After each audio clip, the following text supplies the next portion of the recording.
എങ്ങനെ ഉണ്ടാക്കുന്നേ? പറയട്ടാ. അത് വെള്ളത്തിന്ന് ആണോ? പിന്നെന്താ വെള്ളത്തിൽ തൊട്ട ഷോക്ക് അടിക്കാത്ത? പറയാ. അതൊക്കെ എന്തിനാ നമ്മൾ അറിയുന്നേ? സ്വിച്ച് ഇട്ടാ കറണ്ട് വരുന്നുണ്ടോ? അത് മാത്രം അറിഞ്ഞാ മതി. അതറിയില്ല. യവൻ പറയുന്നതിലും കാര്യമുണ്ടെന്നേ. പിന്നെന്താ ഷോക്ക് അടിക്കാത്ത? വെള്ളത്തിൽ നിന്ന് എങ്ങനെയാണ് കറന്റ് ഉണ്ടാക്കുന്നതെന്ന് നോക്കിയാലോ?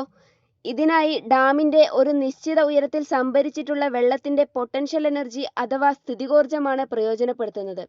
ഇങ്ങനെ സ്റ്റോർ ചെയ്തിട്ടുള്ള വെള്ളം പെൻസ്റ്റോക്ക് എന്നറിയപ്പെടുന്ന ഒരു പൈപ്പ് വഴി ഡാമിന്റെ താഴ്ഭാഗത്തായി ഘടിപ്പിച്ചിട്ടുള്ള ടർബൈനിലേക്ക് എത്തിക്കുന്നു.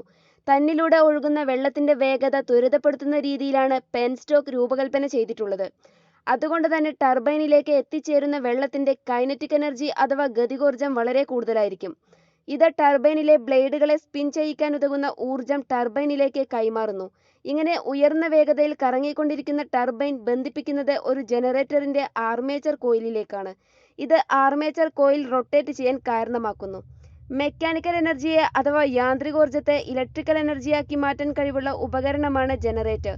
മാഗ്നറ്റിക് ഫീൽഡിന്റെ സാന്നിധ്യത്തിൽ കറങ്ങിക്കൊണ്ടിരിക്കുന്ന ഒരു കോയിൽ അഥവാ കമ്പിച്ചുരുൾ അതിലൊരു കറന്റ് രൂപപ്പെടുത്തുന്നു എന്ന തത്വം പ്രയോജനപ്പെടുത്തിയാണ് ഒരു ജനറേറ്റർ പ്രവർത്തിക്കുന്നത്. ഫാരഡെയുടെ നിയമപ്രകാരം ഒരു കോയിലുമായി ബന്ധപ്പെട്ട മാഗ്നറ്റിക് ഫ്ലക്സിന് എന്തെങ്കിലും വ്യതിയാനം സംഭവിച്ചാൽ ആ കോയിലിൽ ഒരു EMFും തന്മൂലം ഒരു കറന്റും രൂപപ്പെടുന്നു. ഇവിടെ മാഗ്നറ്റിക് ഫീൽഡിൽ റൊട്ടേറ്റ് ചെയ്യുന്ന ആർമേച്ചർ കോയിലിന്റെ മാഗ്നറ്റിക് ഫ്ലക്സിൽ വ്യതിയാനം സംഭവിക്കുന്നതിനാൽ അതിലൊരു കറന്റ് രൂപപ്പെടുന്നു. സമയത്തിനനുസരിച്ച് ദിശ മാറുന്ന ഒരു ആൾട്ടർനേറ്റിംഗ് കറന്റാണ് ഇവിടെ ഉണ്ടാവുന്നത്.